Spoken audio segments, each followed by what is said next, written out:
Parasite, a movie about a poor family's climb to riches, and then the downfall.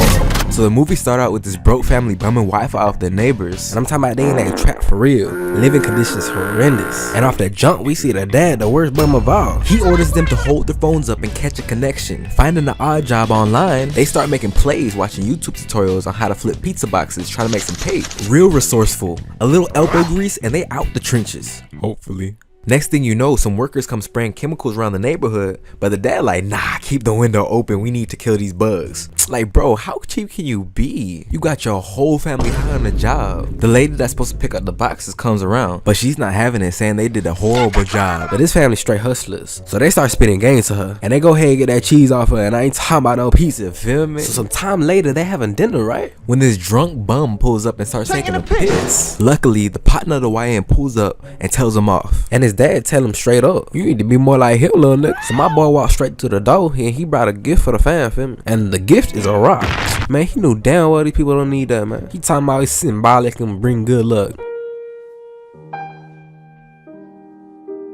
And this lame ass boy eating it all up, like lock in, twin. So they chill for a little bit, you know, drinking, and the boy looking out for his fam, trying to make some plays. So his partner bring up how he know this one little chick that need a tutor. And my boy can really play that role while his bro go to college. So they set that up. Next thing you know, they forging a college degree for that boy, and he heads out for the interview. When he get there, you can tell he's never seen something so exuberant with the wealth this notable family has obtained. So they get on with the interview, and he really on his best behavior. Anything can go wrong, so he for sure moving with tact. And this poor lady don't even know game being run on her. But I can't say too much because she really started locking in. So she said she gonna go ahead and watch the first lesson and make sure he really bad it. They get up in that jam. My boy starts spinning, getting frisky. Time out. If that were a real question on the exam, it would be over for you. Your pulse is racing, girl. The heart never lies. Like, okay, Romeo, talk that talk. He started hitting her with inspirational quotes and everything. Slice through the exam like a jungle. Harness your momentum and hold fast with unyielding vigor. She gets the message and so does her mama. And so he's stacking bread off this. For sure. They go downstairs and a little jit pop out with Drake trying to catch a hat. And his mama like, please excuse his behavior, he's just a little eccentric. Man, that boy neurodivergent. So they chopping it up talking about how great the kid is. And so they get up and the mama shows him a painting that the little kid did. And he is taken aback by its sheer beauty. There's no words that can explain it. And he says, it's a chimpanzee, right? And the mom says, no, it's a self-portrait. It's been a while, so it's time for him to head home. And the mama mentions how the family has gotten rid of a bunch of art teachers. None of them lasted more than a month. And the camera movement. I've never seen a man so afraid for his career in my life. And for this, he go ahead and throw his sister the lob, saying, I actually know someone who's great with kids, spitting game like a pro, no ball hogging. So they both show up the next day, and she get busy with the interview, and the bro go upstairs to tutor. But as he gets up there, the vibe is off. Vibe feel like the back door of doom. And just earlier, the sis of the autistic kid was spying on him. So she started questioning him, suspecting something's up. She's thinking the girl he came with must be his girlfriend. And he's like, nah. I'm not interested, that was just a friend. She doesn't believe it. So he puts it in a way she'll understand. She's like North Korea and you're like South Korea. So the sis is introduced as an art tutor to the kid. She insists she doesn't teach in front of parents. Rich mom agrees to sit out, but sends plum juice up with the maid to spy. But as they leave the cellar, the two are already upstairs awaiting, teleporting like Itachi. While tutoring, the sister claims there's something grave in the drawings. The art shows signs of schizophrenia. She tells her she studied psychology and asks if something happened to him in the first grade. Yeah, right, she studied the psychology of toilet sitting. Like some squatting Slav. How dare this thug of a woman diagnose this poor child? So like the movie is named Parasite. She suggests 4 sessions per week, now calling it art therapy, aka higher pay. And her face just gives off psychopath vibes. You can't tell me she's not Elizabeth Holmes right now. And what matters is how well we do in trying to make people's lives better. I mean, that's why I'm doing this. That's why I work the way that I work, and that's why I love what I'm doing so much. Proof a smile and warmth can get you anything you desire. The father arrives home with the driver after tutoring has ended, and the driver takes the sister home. In the car, the driver asks where she lives. She refuses. Seeing the slums will blow her cover, and he's being too much of a gentleman. So she decides to destroy his life. So she sets a trap using panties in the backseat. She drops them, and he can smell the impending doom. A day later, the dad finds the panties and has the driver immediately fired. Moral of the story? Never ask a woman where she lives. He tells his wife, confused and ashamed of his insolence that came from the driver. It's not that the driver did this, but he did it where the dad sits. No wonder the seat was warm and sticky. The two discuss the firing and the weirdness of it being panties rather than earrings or hair. So they do a little detective work, and they're coming to a conclusion. And right when they're close to it, the sis comes downstairs scaring the couple, and she is walked out. Outside, the rich mom asks her if anything happened with the fired driver, and she plays dumb. The mom says something shameful happened, but her explanation is vague. And of course, our beloved scam artist suggests a driver as a replacement. Her dad. Oh, brother, this guy stinks! Like, I can't even lie, I can't even hate on the dude, cause like, if an actor is playing a role so well that you start hating on them, that means they playing the role right. But in this movie, boy, if you don't get your loose eye having ass on some more, boy, this boy seen some things, boy. I'm talking about PTSD eye having that, boy. If you don't get your I'm talking about drunk uncle looking motherfucker. Rich mom is skeptical, but agrees after sister reassures her. One more day. A relationship built in days. She'd be the perfect diplomat. The father is now well dressed, clean, and composed. In reality, his undies are drenched in piss. He builds rapport with the rich dad, silently being tested. So far, so good, if it wasn't for his counterfeit license. This dude is still figuring out which foot is used for the pedal, using the rear view as a personal mirror, merging into oncoming traffic. He gets hired on the spot. Back home, we learn about the housekeeper and how she has lived there for years and survived a staff change. The way she knows the home so intimately, you would think she lives in the walls. She's respected and powerful, meaning she's going to be hard to remove. This time, they'll need a true plan. They find out she's allergic to peaches, so they decide to give her a fruitful surprise. They start leaving traces of peach fuzz to trigger her allergy, terrorizing this elderly woman with biological warfare. Then the dad spreads a rumor that she has tuberculosis because she's coughing. So he starts sneaking around, gang stalking her, and snitches. And the final nail in the coffin, they set a stage where she coughs blood onto a napkin, and he reveals the period pad. The housekeeper is quietly fired. The two dads, rich and poor, talk in the car about the firing, and the poor family is able to weasel in another one of their ranks. Their plan waterproof, strategy impeccable. Nothing could ever possibly go wrong. Then, everything changed when the Fire Nation attacked. So now they have fully infiltrated every servant position, like one big family, except these niggas are larvas. And they operate in perfect harmony like a well-oiled machine. That is until the rich son says two of them smell the same, and the suspicion begins.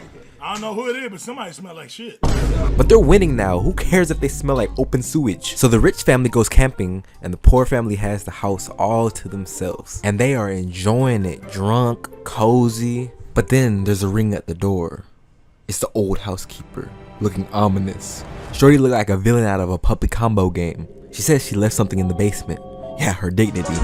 She goes down, but takes too long, so the mom follows her. And she sees this woman losing her marbles. She goes to help her and rushes down deep into the tunnels. The walls are tight and winding. At the exit, a ratty man is given milk. The mother is rightly disgusted and mortified by the discovery. And the mom finds out this man is the husband and has been hidden underground, creepily scrounging for 4 years. And I know for a fact he ain't been eating rats. This nigga been ordering DoorDash daily. So she's been secretly feeding and supporting him. I mean, it's caring, but it's extremely bizarre. Like, what is he, a lab-grown homunculus? And the mother just has disdain in her eyes. This must be the first time she's seen a true king. This is the pinnacle of the female gaze. The housekeeper explains she's still in contact with her hidden husband through the autistic boy. Horrifying. And I know for a fact he'd be bored down there all day just spamming bro with TikTok videos. Two sides of the same coin, same position, different context. Yet she's acting like she's higher. That's like if Caesar from Planet of the Apes looked down on the others for speaking in hoots and hollers. And she is threatening them.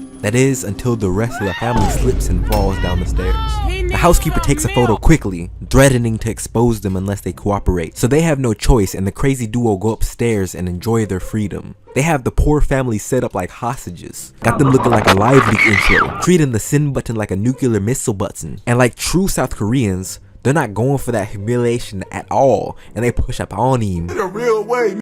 Phone goes flying in the air, a transfiguration of a Baroque painting, amoeba clashing. As the conflict rages on, the sister rushes to the fridge and lets loose Peaches onto the old woman, and they're able to delete the photos. But then the home phone begins to ring.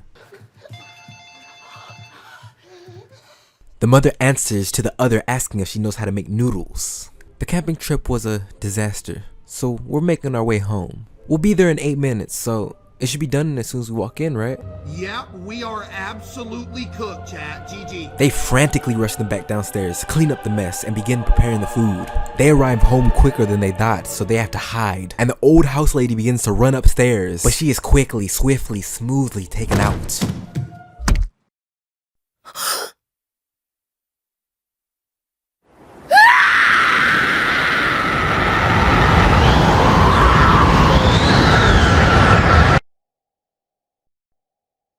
Yeah, so she's 100% dead. He hides her body, but her husband is hitting his head on the buttons, lighting up the walkway as the rich father enters the home. He asks confused what he's doing, and he tells him he speaks through the lights, and that the autistic boy, being a Boy Scout, understands Morse code, so he ties him up to prevent communication. Only the mother is supposed to be there right now, so the others are forced to wait until the rich family settles down.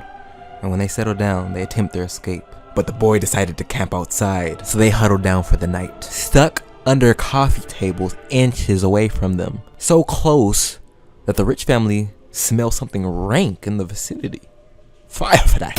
Somebody smell like shit.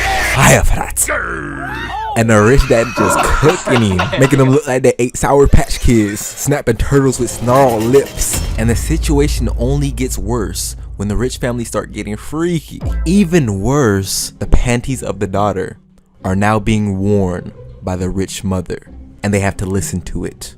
They finally make it out, but that moment is forever seared in their minds, especially the father's. The mother says it's safe to come out, so they make their way back home through the rain. The siblings are completely traumatized by the situation, but the father comforts them, saying no one knows what happened there except them, so they'll go back to work like nothing happened. They keep descending towards their home and come back to their entire neighborhood flooded. The family is stripped of their livelihood while the kid joyfully plays in the rain. At least they get a free bath.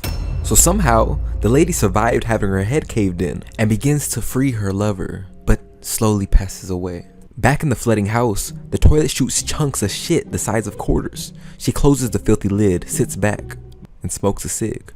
The water is waist high, dangerously deep, and the boy saves his lucky rock. Basement man bangs his head and sends Morse code to the child until he bleeds. On a raft, the family gets away. They spend their night in the gym with the rest of the victims. The rich family wakes up to a beautiful morning, the sun sunbathing. The poor family gets ready for work after all that turbulence. The rich mother browses her clothes. The poor sift through donations. They begin to prepare for the little boy's birthday party. In the car, the rich mother mentions that the rain was such a blessing in disguise. Instead of going camping, they were able to have a garden party instead. She loses the thread of the conversation when she catches a weird whiff and rolls down the window. Upstairs, the young couple kiss, but she senses tension. She asks what's on his mind. He feels out of place here, disillusioned with wealth. In bushes, the two dads stand ready for a surprise attack, dressed in Native American headwear. They'll come out swinging, and the little boy will be the hero and save the day. With the rock in his hand, the poor son goes into the basement, maybe as a final act of faith, or maybe a desperate attempt to reclaim control. He ends up dropping it down the stairs. He slowly makes his way down and sees blood. He goes to check on her, and from behind, he gets swooped on with a dog catching pole, dragged around like a Red Dead NPC. Bunker guy goes after him with the rock, hawking him down. He nearly makes it out, but the tool is caught, and the man gets vengeance for his wife. Now free and bloody, he makes his way upstairs and grabs a knife. The daughter carries the cake, and the bunker man releases carnage on the party, catching multiple bodies. The rich dad yells at the poor dad for the keys, unknowing to the fact that his daughter is dying right in front of him. He throws him the keys, but they are intercepted by Bunker Boy. Him and the wife wrestle till he is skewered like a shish kebab. The rich dad flips over the foul beast, but the smell can't be contained, and he winces, turning away. The final nail in the coffin. The poor father walks him down for this insolence.